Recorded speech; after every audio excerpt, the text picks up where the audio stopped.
Hoy despierta a alguien fuera de su hogar. Hoy despierta a alguien antes que los gallos, con la luna alta. Hoy despierta a alguien con los ojos aún hinchados por el llanto. Hoy despierta a alguien entre lujos heredados. Hoy despierta a alguien por primera vez.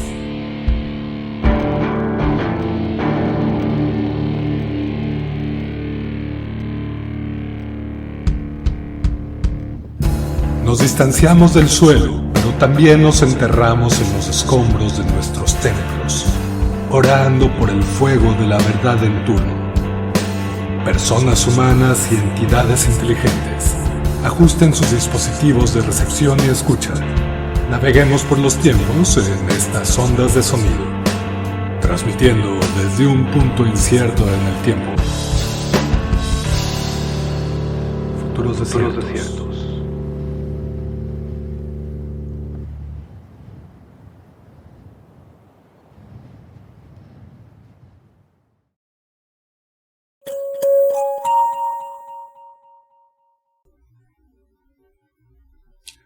Bitácora de campo del agente Distopías. Iniciando transmisión simultánea al Banco de Resguardo Némico Colectivo.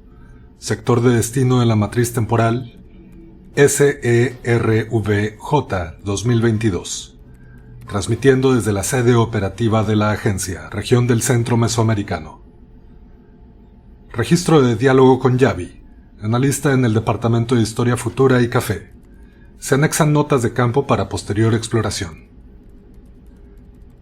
Muy buenos tiempos a ti, que escuchas este fragmento de audio lanzado al mar de los tiempos. He pasado los últimos días realizando observaciones contextuales en la línea temporal Sendero Eco.14 durante el año 2064.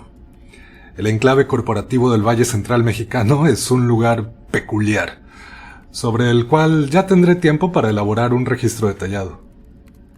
Tuve que visitar la sede operativa de la agencia en esta región, las oficinas en las cuales los agentes realizamos los preparativos previos a pasar una temporada en alguna LT, aunque también son comunes las paradas técnicas para equiparnos o descansar.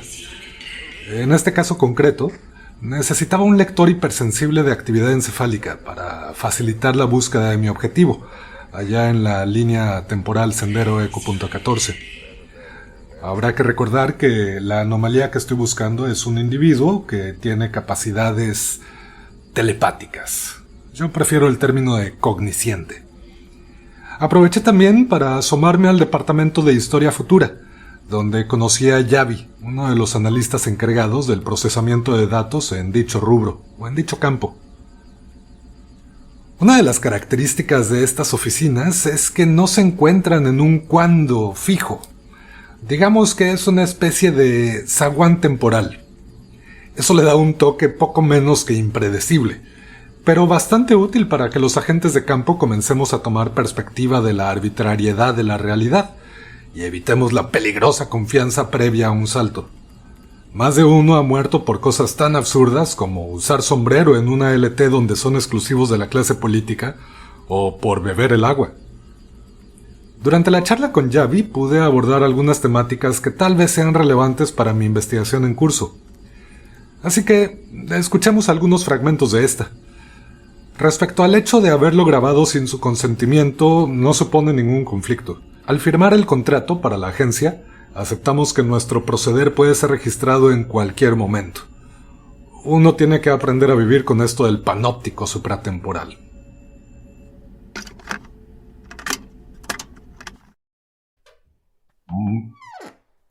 Buenos tiempos. ¿Aquí hay café, disculpa?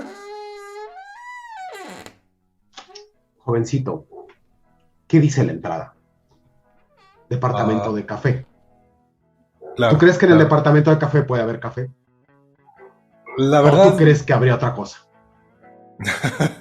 Mira, para cómo funciona la agencia, podría esperar cualquier cosa. Hola, soy Distopías, ¿tú eres? Yavi. Yavi, qué gusto. Entonces, sí hay café, ¿verdad? Bueno, en realidad no. O sea, yo me encargo de tomar el café, no de prepararlo. Pero curiosamente acabo de preparar un café. ¿Qué café? Bueno, te acepto un café. Y, oye, ¿y qué más haces aquí? Bueno, además de tener la obligación de revisar todos los cafés. Porque no sé si sepas, pero en el 73 la humanidad estuvo a punto de llegar a su final por un problema de café. Esa historia no me la sé. ¿Me puedo sentar? Por favor. También, Excelente. curiosamente, ese es el departamento de historia. Ya. Ahora todo tiene sentido. Oye, esa historia no me la sé. Sabrás que yo estoy en crisis climáticas y sociales, entonces, cuéntame, me interesa esa historia sobre el café. Vale, te contaré mi historia. Para llegar al café, primero te tengo que decir cómo empezó todo. Siempre empieza así. ¿Dónde empieza y dónde termina una historia? Las historias empiezan en todas partes y terminan nunca, porque una historia siempre se convierte en otra cosa. Lo que cambian son los personajes. Por ejemplo, tú y yo hoy estamos aquí y podríamos no estarlo y algún día no estaremos. ¿Eso significa que la historia acabó? No, seguramente se va a volver a contar porque en esta agencia todas las cosas pasan todo el tiempo con distintos personajes. Encontraste el armario del bucle temporal, ¿eh? Sí, bueno, fue un accidente en realidad. He encontrado 17 armarios de bucles temporales, solamente armarios de artículos de limpieza. No digamos las alacenas. Sí, el viejo Ernesto. Lo vamos a extrañar. Eso ha llevado a creer a muchas personas que esto está encantado. Como si la magia existiera. Por Dios, o sea, simplemente es una pequeña anomalía temporal. La magia solo existe en los libros de señoras que escriben sobre, que más bien plagian sobre magos con lentes y cicatrices en la frente. Bueno, mandamos un agente y se convirtió en su editor. Sí, conozco de oídas esa historia. Pero me estabas hablando sobre el café. Sí, claro, el café. El café. ¿Sabías que dicen que el primer café que llegó a Europa lo llevaban los ejércitos turcos? Y que después de la batalla por la ciudad de Viena, en su huida, dejaron sus tiendas con múltiples objetos y entre ellos se dice que estaban los primeros sacos de café. Obviamente es una historia apócrifa. Eso no pasó. Bueno, no esta vez. No en esa LT. Sí, pero sigue siendo una buena historia.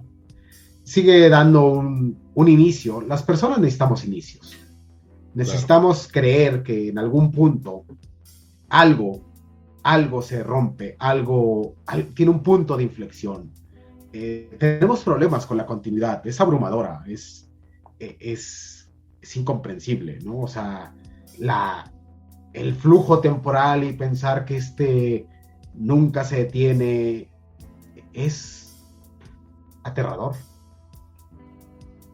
Entiendo que es un poco relativo preguntar esto, pero ¿cuál es tu tiempo subjetivo aquí en la agencia? ¿Cuánto tiempo tienes trabajando aquí? Tengo tanto tiempo trabajando aquí que no sé si llevo una década o entré la semana pasada. Es normal esa sensación. No sé, tú pareces... eres una cara que no he visto, sinceramente. Lo cual me lleva a preguntarme si he hecho las suficientes reuniones de café. Generalmente cada vez que uno regresa después de una estancia prolongada, todo ha cambiado. Déjame consultar mis registros. Tengo registros de la historia futura. O sea, no sé lo que ha pasado, pero tengo perfectamente claro lo que va a pasar. Hasta que pase. Ah, eres de esos. Ya, ok. Hmm, Creo que voy a empezar a visitarte con más frecuencia. Tengo muchas dudas sobre la historia futura. Muy bien, aquí estamos siempre para ampliarlas. No te preocupes. Oye, veo Eh, que estás jugando algo ahí en tu computadora. ¿Qué estás jugando? ah, esto. Ajá. Esto es. Contempla el clásico ET, el extraterrestre de 1982. Uh, ok, he escuchado historias. ¿Qué tal está el juego? Terrible. Es espantoso. Es de las peores cosas que le ha pasado a la humanidad. Tengo la obligación de desenterrarlos. Supuestamente son súper importantes, pero mira, es un juego tan espantoso que sigo preguntándome si mejor la humanidad estaría mejor sin él, aunque se extinga. No importa, pero de todos modos, es horrible. Es, es una cosa innombrable y aún así tiene su encanto. A ver, espera un momento. Déjame consultar mi bandeja de entrada aquí en mi dispositivo. Ujú. Ajá. Oye, tengo una misión posible precisamente a una LET. La caja negra se encuentra en ese sitio junto con con los cartuchos de ET. Podría tomar esa misión, ¿eh? Bueno, ya sabes, cada quien toma las misiones que quiera. Yo hace algún tiempo soñé con ser agente de campo, pero demasiadas molestias. Prefiero este lugar, es más tranquilo, aunque a veces la oficina no esté en el mismo lugar donde la había dejado. Ah, normal. Sí, es lo que no me gusta de las oficinas aquí en la agencia. Siempre te cambian los pasillos, pero te acostumbras, me imagino. Bien, regresemos al café. El café, y en este caso, el café Yeti. ¿Viste la película de Spielberg? Ah, sí, claro. Simpática, ¿no? Me causaba pesadillas de pequeño. Sí, sí, recuerdo que tiene ese efecto.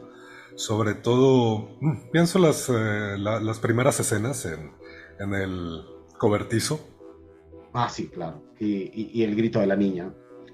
Y la sábana. y los Eh, M&M's. oh, por Dios. Aún así fue un éxito, ¿no?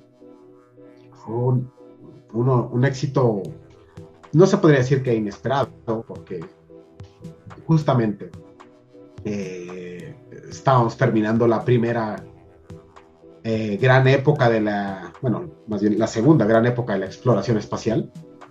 La primera es de los 50, ¿no? Cuando empieza toda la ciencia ficción y las primeras distopías. No sé por qué, Ah, pero esas bueno, sí. narrativas. Así es. Pero la segunda gran época es la de finales de los 70, ¿no? Claro. La conquista del espacio, los transbordadores espaciales, la, el reparto masivo de televisores, ¿no? Por lo que todavía hoy hay quien llama el primer mundo. Bueno, pues de ahí surge esta necesidad de hablar de lo que está allá y este sentimiento de si estamos solos en el universo, de si la vida será únicamente exclusiva de aquí, si no, y más importante, porque ese no es el punto es si le importamos esa vida. Uh, Pienso precisamente en la paradoja de Fermi, esta noción de si existe vida inteligente, ¿dónde está y por qué no nos ha contactado? Y que nos lleva a la pregunta de si estamos solos. Y ahorita que mencionabas a Spielberg, si mal no recuerdo, antes de ET está la película de Encuentros Cercanos de tercer tipo, ¿cierto? correcto. Y claro, refleja todo esto. Y bueno, la época de plata de la ciencia ficción, de la literatura de ciencia ficción que también comienza a trabajar con todos estos problemas. Reflejo de las esperanzas y de los miedos de la humanidad, que pasamos de los monstruos de arañas gigantes y de monstruos gigantes del fondo del mar a las entidades del espacio exterior. Así es. y siguen siendo los miedos de nuestra psique. Pero bueno, regresando a Fermi. Por cierto, ¿te gusta el café? ¿De dónde es? ¿Qué café es? No te preocupes, es de un lugar que ya no existe. Esos son los mejores de esas LTs que han colapsado. Oh, sí. Bien, revisemos. Spielberg. Sí. Y si estamos, la paradoja de Fermi. Es curioso, ¿no? O sea, al final de cuentas, la paradoja de Fermi refleja muy bien esto, ¿no? O sea, el problema de si estamos solos en el universo no es si realmente hay otras vidas, sino por qué no nos hablan, ¿no? Claro. Somos un poco el chico otra vez de la secundaria, ¿no? O sea, porque no tenemos amigos. Tú también estuviste ahí. Sí, claro. Esa es nuestra preocupación. O sea, nuestra preocupación no es que exista vida en el universo, que la hay, sino porque, o sea, estamos tan apestados que no vienen a saludarnos. Y las películas de Spielberg un poco nos dan el confort de decir que no, que bueno, igual somos un poco tontos, igual somos violentos, pero que la vida existe y que tal vez si lo viéramos con la inocencia de un niño, seríamos sus amigos. Es un mensaje ciertamente naif, pero creo que no deja de tener su ternura, ¿no? Claro, y a mí me parece más bien ingenuo. Obviamente la ingenuidad produce ternura. Nota de revisión documental. En la trilogía de los tres cuerpos, compuesta por El problema de los tres cuerpos, El bosque oscuro y El fin de la muerte, de Liu Cixin, se reflexiona en torno a la paradoja de Fermi y uno de los posibles motivos por el cual otras civilizaciones no han establecido contacto con la humanidad. Pero no sé, también tengo este problema, sobre todo con muchas de las representaciones que se han hecho sobre alienígenas en varias de las líneas temporales que conozco y que tenemos registradas. Esta tendencia pues antropocéntrica, que son entidades humanoides, cuando pues no necesariamente es así. Bueno, no tendría por qué ser así. Y de hecho, tendríamos que ver una línea evolutiva completamente diferente, ¿sí? Si es que alguna vez tenemos ese privilegio. Que así como van los agentes de campo con esto de cuidar el futuro de la humanidad, por lo visto, no mucho, ¿verdad? Bueno, sabrás que hay LTs donde sí se ha tenido contacto con algunas entidades. Se nota que... Sí, se nota que estás un poco apartado de campo. Solo me llegan informes y la mitad de los informes contradicen otros informes. Siempre es así. ¿Deberías estar acostumbrado? Estoy un poco cansado. Si es lo que me preguntas. ¿Qué te tiene cansado? Saber si esto, al final de cuentas, vale la pena.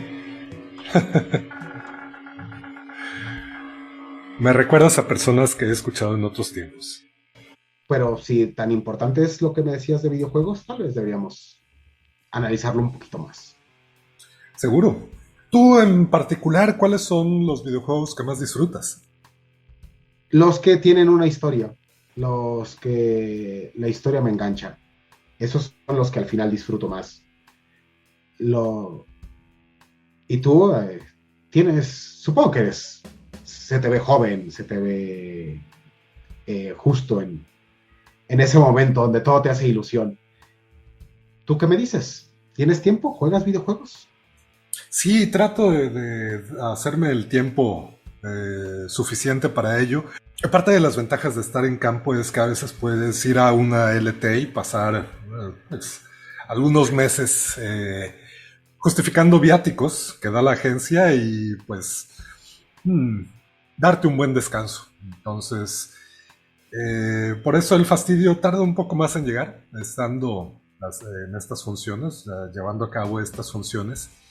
Y me he dado el tiempo de probar varios videojuegos en algunas LTs. La realidad virtual está que... fascinante. Y me gustan mucho los RPGs. Me gusta precisamente, así como muy bien lo señalas, los juegos que tienen una historia. Aunque a veces también me gusta nada más distraerme con algún plataformero y algún arcade que pues solo me distraiga y no necesite pensar mucho o no implique una curva de aprendizaje sustancial para un tutorial de 100 horas. Bueno, o sea, los japoneses, por lo menos de esta línea, les encanta hacer tutoriales de 100 horas. Sobre todo para sus RPGs. Persona, si no mal recuerdo, el Persona 5 son 50 horas de tutorial. Solo de tutorial, caray. Solo de tutorial. He escuchado de Persona 5. ¿De qué va un poco? Cuéntame. Bueno, Persona 5 eres, como todas las personas, en general son un grupo de adolescentes que por la fuerza de la amistad salvarán al mundo, ¿no? Entonces, en eso se resume. Tiene uno de los personajes protagonistas más faltos absolutamente de carisma de la historia, porque es un ojo en blanco. Es el típico personaje que básicamente no tiene emociones. Y aún así, absolutamente todo mundo le cae bien. O sea, todo mundo lo adora, ¿no? De sus amigos. Y la idea de este universo es que existen unas entidades que son las personas, justamente, con una especie de invocaciones mágicas que conforme los vas encontrando, empieza a sonar a Pokémon, sí, las vas coleccionando, son los que hacen, digamos, las magias. Entonces, pero tienes que convencerlas en un principio para que se unan a ti. Y ahí es donde entran las interacciones, donde entran la exploración, los diálogos, el conocer a tus amigos porque te recompensa, lo cual es una manera interesante de llevarte a entablar relaciones sociales, pero también tramposa, porque al final de cuentas son instrumentos, ¿no? O sea, conocerlas a los demás no es un fin en sí mismo, es un medio para obtener cosas. Es Pokémon con más emociones. Sí, es Pokémon con combates y especial el 5 son ladrones. Se supone que utilizan toda la estética de ladrón. Ladrones anime, ¿verdad? O sea, ladrones vestidos en cuero rojo corriendo por la noche, o sea. Y se meten a las mentes de las personas, ¿no? Para robarles el corazón y hacer que se porten bien. Pokémon con Inception, con un discurso moralino medio chungo. Sí, claro, porque al final de cuentas la manera de hacer que se porten bien es ponerles tremenda golpiza, ¿no? Con Dragon Ball también, porque ya ves que Dragon Ball, todos los arcos argumentales se trata de se encuentra con un tipo más fuerte, le gana y se lo hace amigo. Uh-huh. Sí, al final de cuentas, ¿no? Va a ser un amigo y después ser un amigo es un inútil, pero aquí más bien, más que ser a sus amigos, bueno, haces que confiesen y que vayan a la cárcel o cosas por el estilo, pero un poco más. O sea, como historia, la verdad es que me deja mucho que desear. Y entra el problema general de todos los videojuegos. O sea, ¿qué es más importante? El llamado ahora gameplay, porque al parecer en español nos faltan palabras para decir las cosas, entonces necesitamos de otros idiomas, especialmente el inglés. Sí, o sea, es lo malo de tener un idioma tan pobre, ¿no? Claro, seguro. Entonces, ¿el gameplay es más importante o la historia es más importante? Porque el gameplay es divertido, pero la historia tiene muchos huecos. Pues, sobre todo pienso en finales de a partir de la década de los 90, en la mayoría de las LTs, y las primeras 2 décadas del siglo XXI, pues se ha dado este boom de los videojuegos y sobre todo se volvieron o se empezaron a ser considerados como un arte más, ¿no? Como otra posibilidad tanto de comunicación como narrativa, como hasta didáctica. Por ahí pienso también en esta tendencia algo cuestionable que surgió de la gamificación en la educación. Ujú. Y pues que a fin de cuentas los videojuegos cumplen con una función social, así como lo referías hace un momento. Las narrativas reflejan ciertos sentires de la humanidad, tanto esperanzas como desesperanzas, los miedos, y pues los videojuegos no están exentos de ello. Entonces, ¿cuál es la función que fueron adoptando o que fue adoptando los videojuegos durante estas décadas? ¿Qué observas en ese sentido? Digo, ya que estás en el departamento de historia futura, pues hablemos un poco de los videojuegos y su futuro. Bien. El futuro de los videojuegos luce, como todos los futuros, vago y distante hasta que se cumple lo que se tenga que cumplir. Supongo que ya estabas más que acostumbrado a esto, ¿no? Sí, seguro. Pero lo cierto es que poco a poco han ido ganando un espacio, digamos, por lo menos digno de mencionar.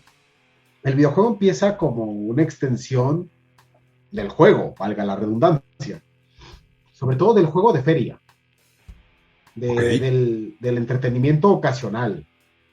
Los primeros videojuegos que van a salir comercialmente tienen un poco esta idea de los patos de feria, ¿no?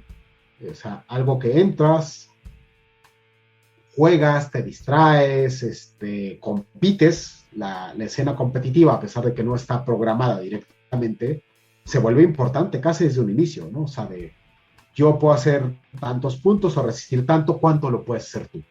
En ese sentido, yo aludiría que esa mecánica competitiva está programada socialmente, justamente porque paradójicamente la competición nos fortalece la cohesión grupal.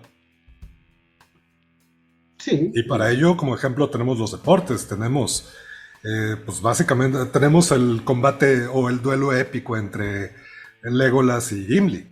y una amistad interracial bastante curiosa.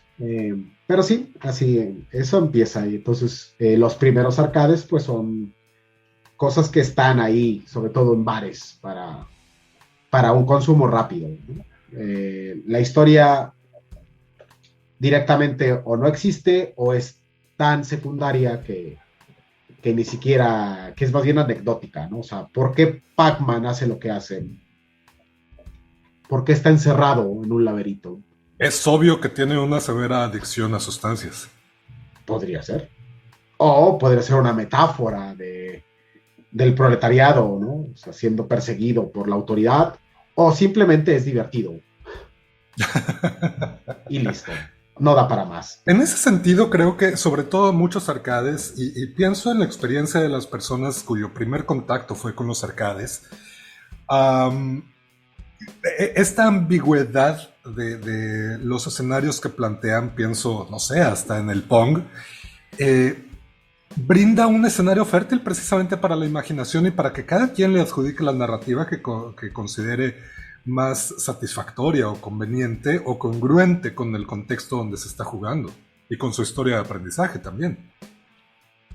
Sí, porque son las personas las que se van a apropiar del medio y le van a empezar a, a, a crear, digamos, a expandir los universos, a intentar poner una historia. Es algo que también, así como la escena competitiva es algo natural al ser humano, creo que también la escena narrativa, ¿no? O sea, en dar contexto a la acción que estamos haciendo, encontrarle un sentido, encontrarle una coherencia con el resto del mundo. Entonces, si bien es cierto que estos primeros videojuegos comerciales per se carecen de narración, la narración no por eso deja de estar ausente, ¿no? De la experiencia, ¿no? O sea, algo que simplemente las personas le van a ir dando poco a poco. Claro. Pero si queremos encontrar ya narraciones como tales, tendríamos que irnos a las aventuras. No sé si todavía llamarlas aventuras gráficas, porque en realidad de gráficos tenían poco, eran más bien aventuras de texto. Uy, pero bueno, aún si mal no recuerdo, muchas de las primeras aventuras gráficas, por ahí de hasta, no sé, los ochentas, tenían imágenes que daban un poco más de contexto de con quién te estabas dirigiendo, con quién estabas dialogando, ¿no? Es cierto que había muchas aventuras únicamente de texto, que eran líneas de texto y ya, pero pues un poco ilustradas, ¿no? Sí, con algún tipo de gráfico que te diera alguna idea de lo que estaba pasando, que tampoco era extraño en la literatura, ¿no? O sea, por ejemplo, el Hobbit de las primeras ediciones va a venir con las ilustraciones que se le van a hacer, ¿no? Para que puedas ir, digamos, siguiendo la narración y viendo lo que está pasando. Aunque, si somos fieles a la verdad, en realidad, en esta, por lo menos en esta línea temporal, el primer juego de aventuras, que podríamos llamar, creo que como tal, es Adventure del 79, y ese sí que era, eso era justamente lo contrario, era una aventura sin texto, donde todo, la narración te la daba el gráfico. Claro. Pero llega el boom, ¿no? De las aventuras gráficas a finales de los 80. Sí, con LucasArts, con Sierra Interactive, Uy, si no, Sierra Interactive, claro. y entonces explota, no, Sierra Entertainment. En esta línea temporal es Entertainment. Ah, sí, efecto Mandela, normal. Y sí, o sea, con cosas maravillosas como King Quest y con cosas que serían, yo creo que denunciables, como las aventuras de Larry. En muchos tiempos siguen siendo denunciables. Espero que si alguna vez te toca visitar por ahí de los setenta y tantos, podría hacerle un favor al mundo. Yo solo digo, Creo pero que bueno, podría saltarme un par de reglas para hacer eso que sugieres, sin duda. Nadie tendría por qué enterarse. por favor, sería muy bueno. Nota mental. Distopías, eres un idiota. Deberías dejar de estar prometiendo cosas a la menor provocación. Pero sí, son historias muy completas, donde precisamente lo que engancha es lo opuesto del arcade, ¿no? O sea, si el arcade es emoción, es inmediatez, es competitividad, ¿no? Y es social, porque es un juego social que se hace en grupo, que se hace en espacios públicos. Claro. Estos son lo opuesto, ¿no? Son, o sea, es pausado, si no es que lento, son intimistas, son cosas que tú vas a ver en tu casa y que, digamos, la única recompensa es sacar la historia completa, Claro. llevarla a su fin, saberla y lo que no te puede dar ningún otro medio, participar de esa historia. Y en ese sentido, eh, ¿has, ¿has probado el Día del Tentáculo? Uy, sí, buenísimo. Viajes en el tiempo. Viajes en el tiempo. Sí. Me encanta esta mecánica de que lo que haces en una línea temporal incide en las otras líneas temporales y así vas solucionando algunos puzzles. Y vas llegando a finales, Claro. que eso sería lo más, o sea, eres tan parte, digamos, de la narrativa que incides hasta cómo van a terminar las cosas. Y, Entonces, y de- Ajá. ¿sí? Sí, que de forma interesante también estas aventuras gráficas tienen el elemento social indirectamente en la cuestión de cuando te quedas atascado en algún punto, buscas ya sea las guías o alguien más que ya se lo haya pasado y que ahí se da precisamente este intercambio y el fortalecimiento de los vínculos con otras personas. Exacto. El juego al final termina siendo social.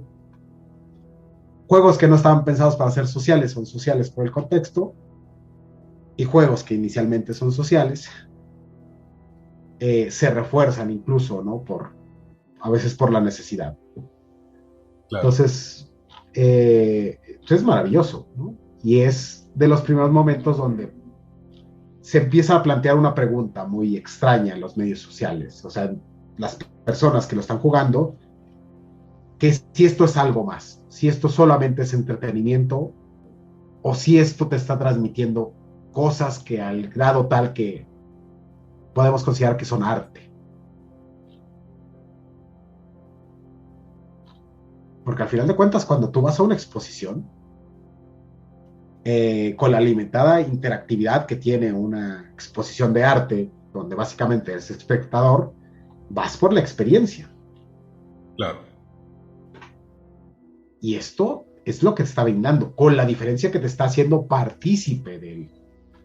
O sea, no solamente eres un espectador, sino eres alguien que está participando de la experiencia. En ese sentido, respecto a, sobre todo, o sea, le llamaré el mercado de las experiencias. Recordarás que en varias líneas temporales, en varios contextos, se comenzaron a construir las narrativas con la participación de inteligencias artificiales, que es uno de los motivos que ha llevado al colapso de algunas líneas temporales. Lo planteo esto porque pues encuentro peculiar, por decirlo de alguna forma, justamente esta tendencia a los refritos y a la repetición de ciertas fórmulas que han resultado tremendamente funcionales por la demanda que existe del público en ciertas narrativas. Es algo a lo que yo le llamo el síndrome de Stranger Things. La tendencia a los refritos debido a la demanda melancólica o nostálgica que hay sobre ciertas narrativas que fueron relevantes. ¿Tú has percibido ese fenómeno? Esta tendencia al refrito constante. Tomar las fórmulas que funcionan y mezclarlo todo en un producto que tenga un poquito de ET, un poquito de nostalgia ochentera, un poquito de acción con los héroes del momento, un poquito de, no sé, La Casa de Papel o El Juego del Calamar o cosas así. Ya. Bueno, es algo normal de toda la cultura, ¿no? La cultura se canibaliza a sí misma para seguir existiendo, incluso para avanzar. O sea, las diferentes elementos que existen, bueno, pues los va recombinando. En ese sentido, no tendría por qué per se ser algo malo, ¿no? O sea, por ejemplo, ahora tenemos muchos juegos que son clones, ¿no? Por ejemplo, Dark Souls, que es la última gran, no sé, tendencia, corriente que ha existido, Claro. supongo.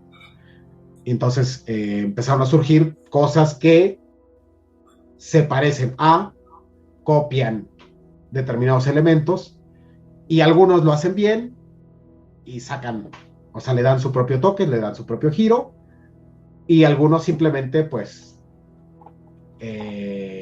no dejan de ser Dark Souls en 2D, Dark Souls en plataformas, Dark Souls en lo que sea, ¿no?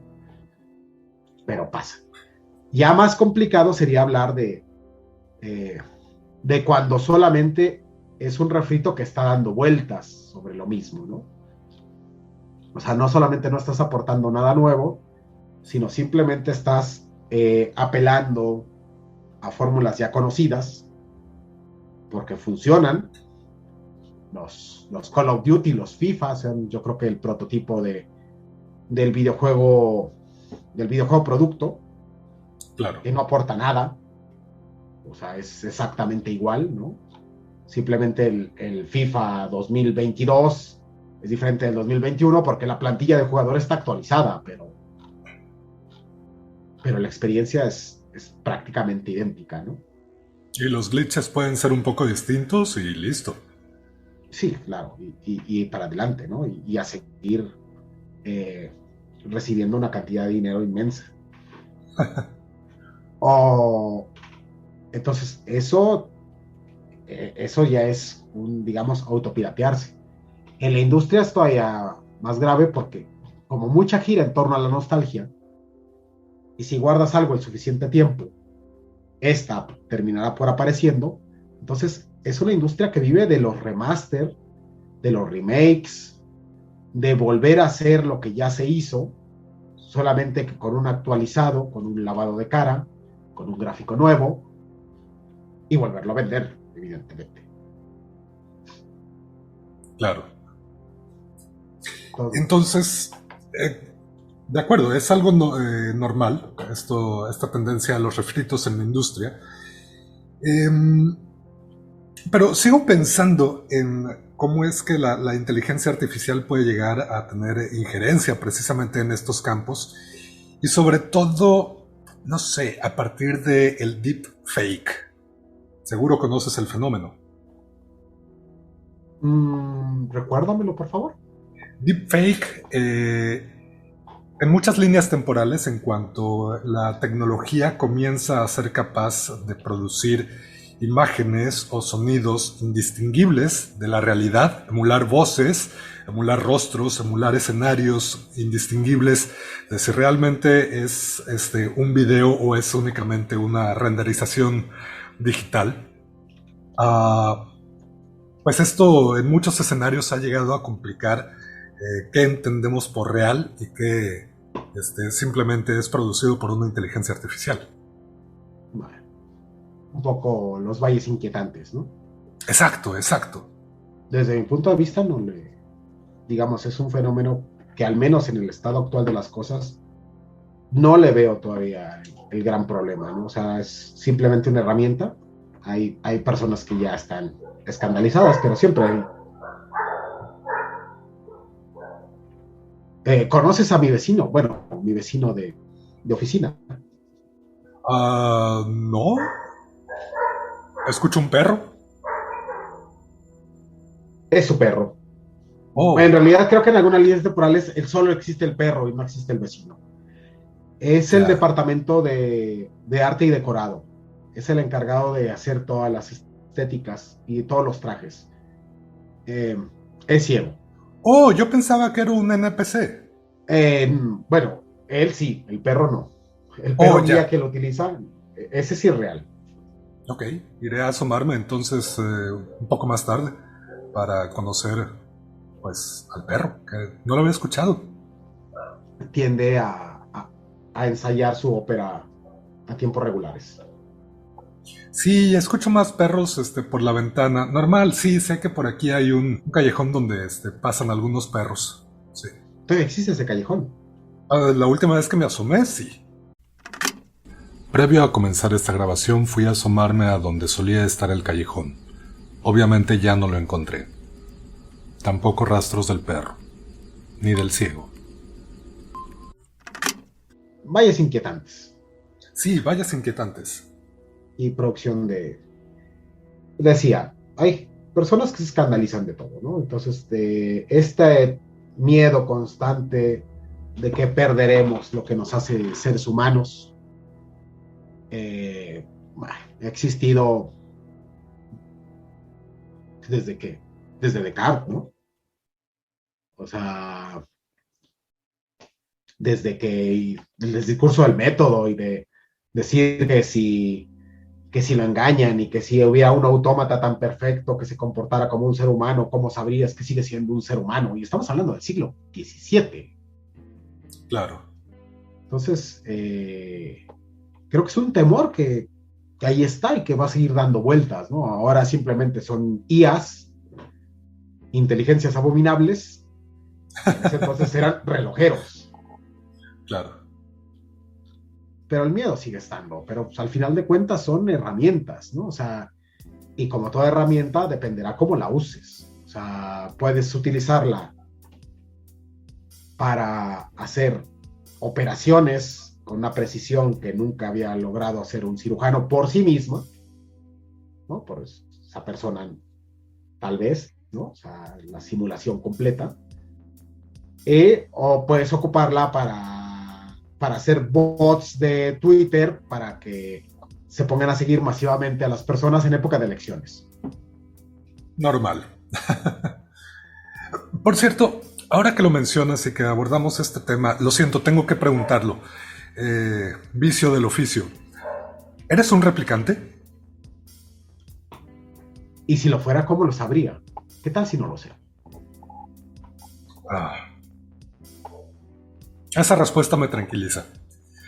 Porque, bueno, también, sabes que dicen por ahí que cuando le preguntas a un replicante si es un replicante, tiene que responderte que sí lo es, está obligado a hacerlo, pero entiendo que es más un mito urbano que otra cosa. Eso es un chiste de programadores.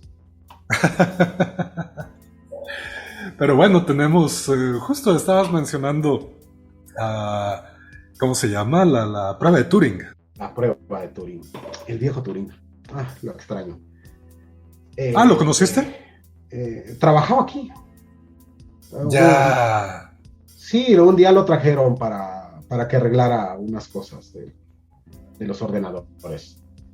Códigos o algo así, ¿no? No. Aquí entre nos, creo que solamente porque es fanboy el director. Entonces quería sacarse unas fotos con él y eso era todo. Clásico, claro. A veces pienso que solamente estamos para gastar mal el presupuesto. En fin. Estábamos entonces en... sí, los videojuegos y su función. Y sobre todo su función artística. Mencionaba hace un momento esta cuestión de la gamificación. ¿Cómo es que en algunos momentos de la historia se ha considerado o se ha contemplado utilizar mecánicas similares a las que se utilizan en los videojuegos en espacios didácticos o de aprendizaje, si se puede llamar así? ¿Tú conoces esa tendencia? Sí, la conozco. Tuve la desafortunada idea de pensar un tiempo en dedicarme a la docencia.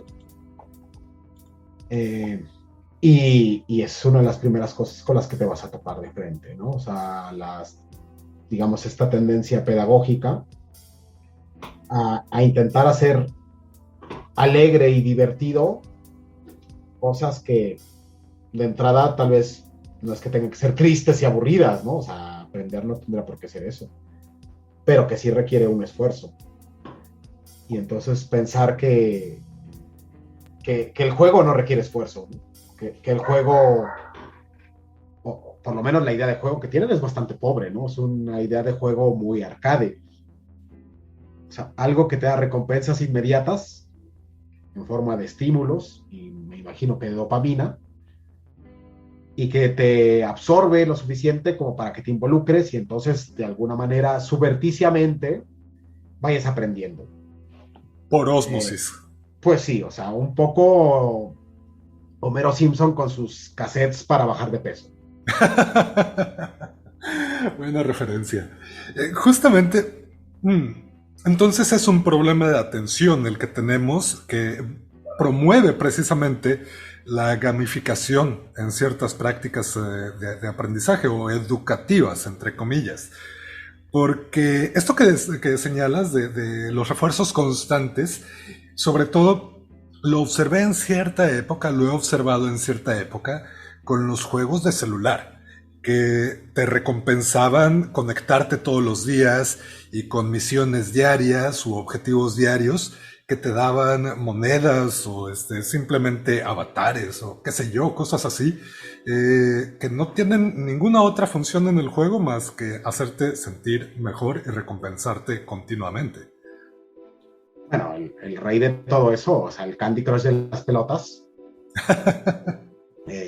vive para eso, ¿no? O sea, es un espectáculo visual desde que lo inicias y hasta que consumes tu última vida y te remarca con toda su estética lo bien que te la estás pasando y lo bien que te la podrías seguir pasando si simplemente pasaras por caja.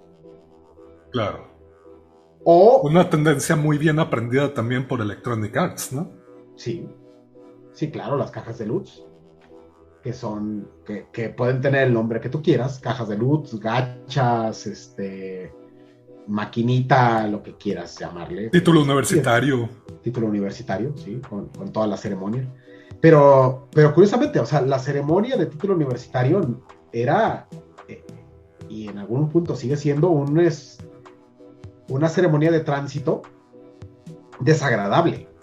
Un rito de paso totalmente desagradable, sobre todo enfrentarte a la burocracia. Ese es el jefe principal, la burocracia. Y las malditas fotos que nunca están bien tomadas. Bien, pero sigue siendo ese esfuerzo, ¿no? O sea, es un momento de celebración que hay que ganárselo. Y está bien. O sea, y enfrentarse a 3 sinodales, cada uno con sí, con formas, su propia barra de vida y sus segundas formas y así. Sí, claro, o sea, porque no había llegado al momento donde se empiezan a pelear entre ellos. Siempre da mucho gustito. Son cosas que son parte, digamos, de ganarse cualquier cosa, ¿no? Es una tendencia que no tiene por qué desaparecer, o sea, simplemente el pensar que si quitamos el esfuerzo de cualquier tipo de problema, entonces estamos siendo más inclusivos. O sea, porque entonces cualquiera podría, o sea, pero es que no cualquiera quiere. Claro. Porque cuando alguien quiere, hace. O sea, eso es creo que la mayor expresión del querer, ¿no? El hacer. O sea, si tú quieres algo, haces algo. Si tú quieres a alguien, haces cosas para esa persona. Pero vuelvo al punto. Creo que en este sentido es un problema sobre todo que radica en la atención. Sobre todo cómo es que la atención fue deteriorándose en ciertos contextos, o más que deteriorándose, volcándose hacia ciertos fenómenos de consumo, precisamente, de consumos digitales, de consumos de narrativas. Creo que hay en varias líneas temporales un problema de un consumo excesivo de narrativas que terminan siendo más satisfactorias que la vida real. Nota mental. No distopías. No es un problema de atención. Es un problema de diseño. Deberías hacer planas al respecto. Bueno, el escapismo siempre, o sea, sigue siendo real, ¿no? O sea, claro. Consumir sustancias activas es una realidad, ¿no? Claro. Entonces, igual tal vez la palabra real no sería la que la que engloba mejor estas experiencias, pero sí entiendo el punto, ¿no? O sea, no soy tan obtuso. A veces sí. Y me gusta la noción que planteas. La palabra real tal vez no es la más pertinente. ¿Qué propondrías tú? Si tuviera una propuesta, ya estaría escribiendo libros. Porque bueno, parece ser que es esto lo que necesitas. No sé, si algún día encuentro tal vez la narrativa adecuada, porque al final de cuentas creo que es eso, ¿no? O sea, enmarcar en una narrativa lo suficientemente amplia que explique el fenómeno y por lo menos algunos de sus características principales, podríamos tal vez avanzar un poco. Pero sí entiendo que no es, digamos que el escapismo está presente en todo. O sea, el escapismo puede ser el mismo trabajo. O sea, eso no lo hace irreal. Y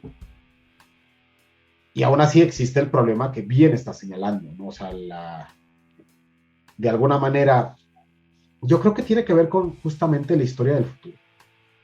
Claro. O sea, con la perspectiva de qué voy a ganar. O sea, así como se nos ha estado educando para intentar encontrar recompensas muy inmediatas, o pensar que entonces no existe recompensa y que simplemente es algo que se tiene que hacer porque se tiene que hacer. Por ejemplo, el trabajo, ¿no? O sea, el trabajo no tiene recompensa, no tiene recompensa a mediano o largo plazo. O sea, es algo que se tiene que hacer para obtener otra cosa, ¿no? Dinero. Y el dinero sí tiene que tener recompensa inmediata, ¿no? Entonces, tienes que gastarlo rápidamente, conforme va llegando, para obtener esas recompensas.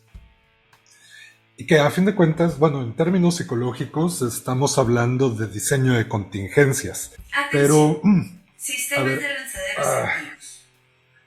Agentes en espera de tengo que retirarme. Te agradezco mucho el café, pero quedan algunas ideas que me gustaría que siguiéramos abordando y eventualmente voy a volver a venir a visitarte. Entonces, no me despido. No te vayas. Eso no depende de mí. O sea, créeme que ya no salgo de esta oficina porque a veces ha desaparecido. Y volverla a encontrar es tan complicado que prefiero pasar aquí el mayor tiempo posible para evitar ese tipo de cosas. El café tiene que venir a mí en lugar de yo ir al café. Excelente. Seguro cuando regrese te encontraré por aquí y continuamos con esta charla. Perfecto. Pues bien, varias ideas quedan inconclusas que espero poder retomar. Narrativas y videojuegos, diseño de contingencias y consumos, y sobre todo, la historia de aquella ocasión en que la humanidad estuvo a punto de llegar a su final por un problema de café. Por ahora estoy próximo a saltar nuevamente a la LT Sendero Eco .14 para retomar la búsqueda del cognosciente. Es curioso. Encontré en YouTube la bitácora codificada de Yavi. El canal se llama Istopia, sin H. Istopia. Desde la ciencia y la astronomía, filosofía, películas, videojuegos y anime, comparte un poco de la visión de las historias en plural que encuentra como analista del Departamento de Historia Futura. Y café. Ay, necesito ir al baño antes de saltar. Tomé mucho café. Y no han sido pocos los accidentes en las lanzaderas por ese motivo.